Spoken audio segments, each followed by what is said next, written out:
बनारस तो वैसे भी सिर्फ काशी के लिए नहीं, पूरे पूर्वांचल की स्वास्थ्य सेवाओं का एक केंद्र है।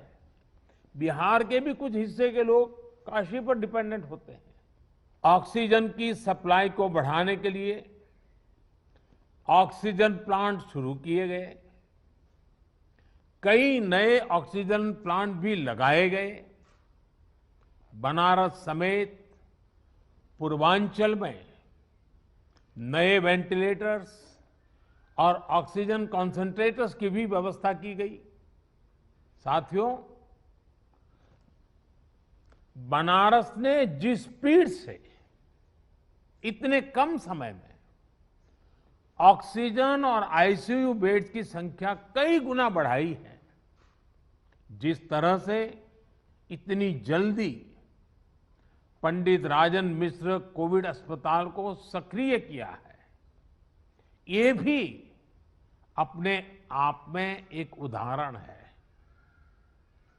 आधुनिक तकनीक वाली नई मशीन्स आने से यहां आरटीपीसीआर टेस्ट की संख्या भी बढ़ी है।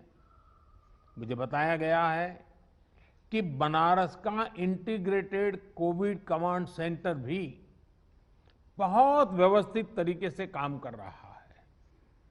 आपने जिस तरह से टेक्नोलॉजी का प्रयोग किया, सभी जरूरी व्यवस्थाओं को मरीजों और आम लोगों के लिए सुलभ बनाया, वो अनुकरणीय है। हमें अभी एक लंबी लड़ाई लड़नी है। अभी हमें बनारस और पूर्वांचल के ग्रामीण इलाकों पर भी बहुत ध्यान देना है। और अब मंत्र हमारा क्या होगा? हर व्यवस्था के लिए, हर इकाई के लिए नया मंत्र यही है, जहां बीमार वहीं उपचार। ये हम भूले नहीं, जहां बीमार वहीं उपचार। जितनी हम उपचार उसके पास ले जाएंगे, उतना हमारी हेल्थ व्यवस्था पर दबाव बहुत कम होगा। और इसलिए अब हमारी सारी व्यवस्थाएं, जहां बीमार वहीं उपचार, इस सिद्धांत पर। और दूसरी बात, माइक्रो कंटेनमेंट जोन, काशी ने बहुत सफलतापूर्वक उस पर ध्यान केंद्रित किया और उसका लाभ मिल रहा है।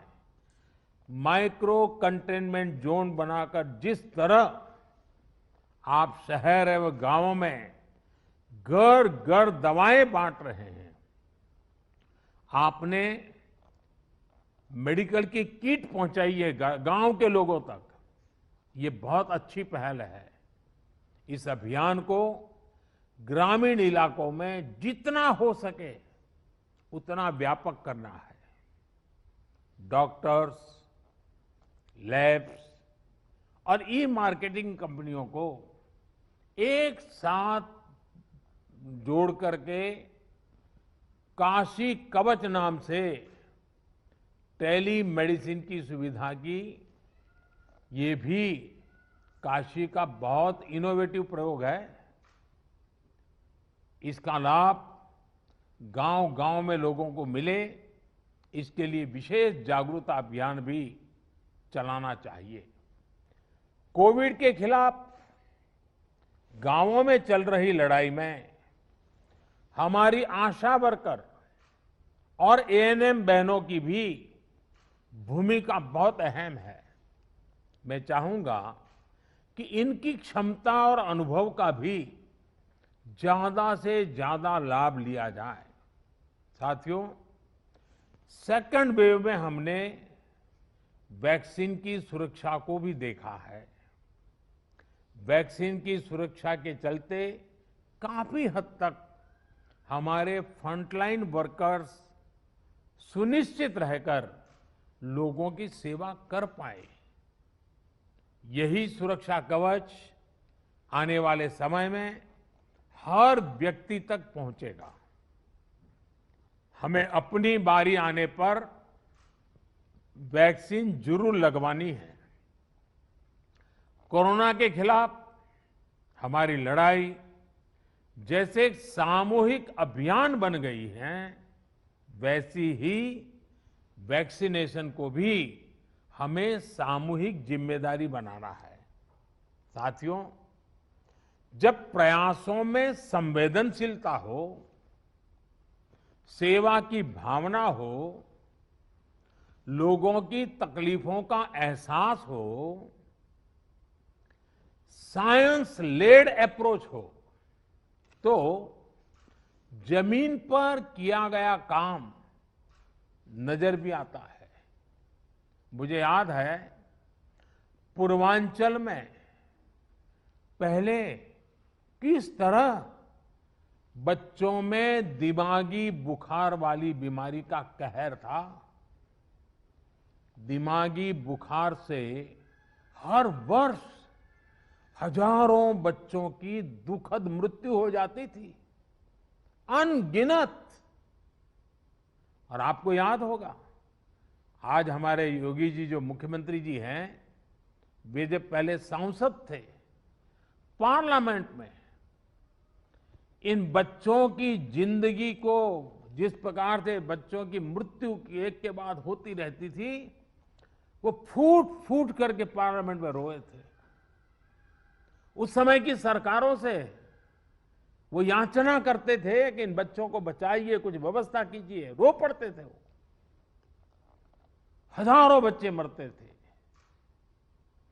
और ये सिलसिला सालों साल तक चला था। योगी जी पार्लियामेंट में थे, करते रहे। लेकिन जब योगी जी यूपी के मुख्यमंत्री बने और भारत सरकार और राज्य सरकार ने मिलकर के उन्होंने इस दिमागी बुखार के खिलाफ बहुत बड़ा अभियान शुरू किया, आप सब परिचित हैं। और काफी मात्रा में हम बच्चों की जिंदगी बचाने में आज सफल हुए हैं। काफी मात्रा में इस बीमारी को हम कंट्रोल में ला पाए हैं। इसका बहुत बड़ा लाभ पूर्वांचल के लोगों को हुआ है, यहां के बच्चों को हुआ है।